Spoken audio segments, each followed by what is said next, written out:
The good news is that I think we've set a record beyond all records for fundraising. That's like a poll. Well, President Trump from an exclusive interview with Fox and Friends this weekend on how the guilty verdict against him in the New York hush money trial has led to a flood of new contributions into the tens of millions to his presidential election campaign. Somebody who's campaigning with him joining us now, South Carolina Senator Tim Scott. Welcome back, Senator.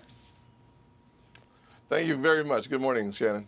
Okay, so let's talk about this. The Republican spin on this has been it's going to motivate your base, that angry voters are motivated voters, and they are angry about this verdict. But Politico adds this, saying Trump simply cannot beat President Joe Biden, relying solely on the votes of people who think his legal travails are a politically motivated scam. Trump's only path to victory is a coalition that includes many Republicans and independents who find him deplorable, but think a second Biden term would be even more so. So what is the plan from President Trump to reach out to people who may not love him at this point? Maybe some Nikki Haley voters, independents, others who are skeptics. Other than the grievances, what about campaigning on policy and reaching out to those folks directly? Yeah, Shannon, there's no doubt that this verdict has actually brought unifying our party. Without any question, what we've seen is never Trumpers calling me and saying, Tim, I'm on the bandwagon now. I've seen this two-tier justice system working against the President of the United States. It could work against me, too. I've seen donors who've been on the sidelines this entire process now jumping in. One of the reasons why we saw more than $50 million raised in 24 hours. But you're 100% right. The issues that are going to drive the results of this November 5th election will be, can Donald Trump close the southern border? The answer is he already has closed the southern border. Can he bring inflation down under 2%? The answer is it was 1.4% when he left office. Can he create jobs for the poorest Americans? Good news is he created more than 7 million jobs, with the highest percentage going to women, African Americans, Hispanics, and Asians. What we know about 4 years under Donald Trump is we had low unemployment, low inflation, high enthusiasm, law and order in our streets, and we've had the exact opposite under Joe Biden. We've had incredibly crushing inflation, leading to high interest rates, crime in the poorest communities, devastating single mothers like the one that raised me, and we've had the greatest invasion in American history across our southern border, left wide open, unsafe, because Joe Biden on day one started unraveling border security put in place by Donald Trump. Yeah, and we get word that he may be possibly reinstituting some of that this week, given the reality of what's happening there. Now, you sound like somebody who would be campaigning with the president potentially on the ticket. The betting websites all have you in the #1 slot, potentially to be VP. You and Doug Burgum going back and forth this week. But one of the issues where it seems like there may be a split with you and President Trump is this issue of abortion. Back when you were campaigning in Iowa, when you were running for the nomination, you name-checked him and others who you felt would not set a limit, some type of federal ban. President Trump has said now that he's not going to sign a federal ban. This is to be left to the states.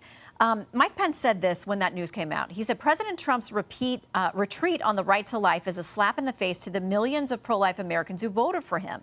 A majority of Americans long to see minimum national protections for the unborn in federal law. But today, too many Republican politicians are all too ready to wash their hands of the battle for life. I know you are passionate about this, and we have talked about the fact that there are states that do not have a limit on abortion up to a due date.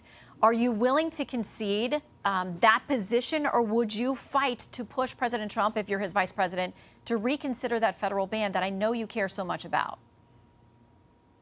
Well, Shannon, you're 100% right that the Democrats, Republicans are all pro-life, honestly. And the Democrats in the Senate have already voted to allow for abortions up until the day of birth. But it goes beyond that. The former governor of Virginia, a pediatrician Democrat, said perhaps even infanticide is okay.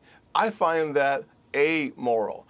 Without question, however, the Supreme Court has already ruled that this is a state's issue. President Trump and Speaker Johnson have both said that this will remain a state's issue. It is consistent with the Supreme Court, and we must make sure that we allow the American people to see the absolute extreme position of insanity on the left and a states' rights issue on the right. But knowing that you feel that's so extreme, wouldn't you want to at least have a conversation? Do you think that President Trump, who respects you, would listen to you on this issue if you're going to say there are states out there that have no limit whatsoever? I mean, you're saying that Democrats have a terrible position, but if they do, wouldn't you want to limit it in some way? I can just tell you the voters have spoken. I ran for president and they said, not now. So the voters of our party want President Trump leading the party. They have been embracing his position on the state's position of letting communities decide the issue of abortion. That is a settled issue for our party. And frankly, it is one that takes that issue off the table for the Democrats, who have the most extreme position on abortion. Okay, well, we'll see if you join that ticket formally. If you have any news, come back and let us know. Senator, always good to see you. Yes, ma'am. Thank you, Shannon. All right, joining us now, California Congressman and Democrat Khanna. Welcome back to Fox News Sunday. Thank you, Shannon. Always good to be on. Okay, so let's start here. Politico said this week after a new round of polls that Democrats are in full-blown freak-out mode over President Biden. A pervasive sense of fear has settled in at the highest levels of the Democratic Party over his re-election prospects, even among office holders and strategists who had previously expressed confidence about the coming battle with Donald Trump. Are you one of the Democrats freaking out? I'm not, Shannon. The last 20 years, this country, the national elections are always very close. They're usually decided by a few percent in a few states. This is going to be a very, very close election. And I think that's what Democrats recognize, that it's a hard-fought battle. We have to have a better economic vision in showing what we're going to do to improve people's lives. So on the economic front, let me read you a headline from yesterday. This is an opinion piece. It said, Trump isn't the reason why Biden is down in the polls. Inflation is. They add, what's really killing President Biden is experienced by every voter every day. Things cost too much. One Democratic strategist who's worked on presidential campaigns said this: if the frame of this race is what was better, the 3.5 years under Biden or 4 years under Trump, we lose that every day of the week and twice on Sunday. As flawed a candidate as I'm sure you think President Trump is, a poll after poll shows us the economic reality for people at home is swaying them in his direction. I don't think the frame is who did a better job in the past. It's who's going to do a better job in the future. And yes, the reality is that prices are high. Prices are high for eggs, for milk, for gas. But the question is, who's going to make a difference on that? The President Biden has an actual plan to reduce child care costs, to reduce housing costs, to take on the concentration of large grocery stores, to reduce the price of eggs and milk. And the question is, what is President Trump's plan? What is he actually going to do to lower inflation? That should be the argument. Well, it was 1.4 under him percent, and we know that it spiked to 9%, relatively historic highs over the last few decades. So President Biden has fought to get that back down. There is improvement, but people are still looking at their grocery bills now compared to 3.5 years ago. They're 20% higher. And that's a conversation that it seems isn't getting fully fleshed out, because people worry that the next time they got to fill up their car or get groceries, they're not seeing improvement. What they're seeing is 3.5 years versus the previous 4.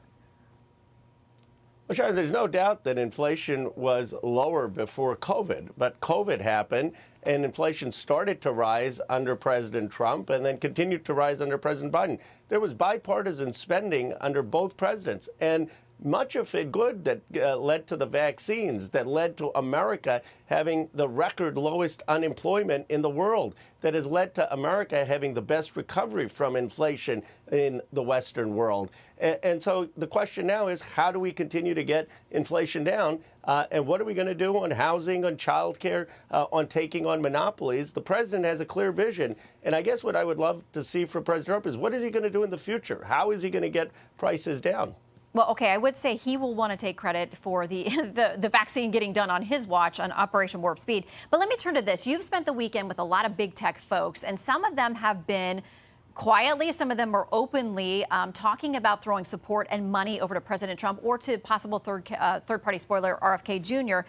Puck says this: an election cycle ago, Silicon Valley Republicans had to go into witness protection to support Trump. Now an influential cohort of billionaires and quasi-billionaires are getting ready to write checks for 45. Also, Axios quoting tech investor David Sachs says, I'd say at this point, bigger disagreements with Biden than with Trump. He, by the way, is supposed to host a big dollar fundraiser in Silicon Valley this week for President Trump. What is your message to him about whether he has a better deal with Biden or Trump when it comes to tech issues? Well, look, Silicon Valley folks are independent. They wouldn't be entrepreneurs if they weren't contrarian and independent. And our party needs to make a case that we're going to have a better vision for entrepreneurship, for investment in things like the CHIPS Act to bring semiconductors back, for investments in advanced manufacturing, for wealth generation in a modern economy across the country. And that's what this convening was. I still believe that 70, 80 to 80% of Silicon Valley entrepreneurs are for President Biden. But you're right, it's not 95 or 100%. And that's why we need to do work to show that we still are the party of entrepreneurship and innovation. Well, I know that's kept you busy this weekend, Congressman, so thanks for making time for us. Good to see you. Thank you, Shannon. I'm Steve Doocy. I'm Brian Kilmeade. And I'm Ainsley Earhart. And click here to subscribe to the Fox News YouTube page to catch our hottest interviews and most compelling analysis.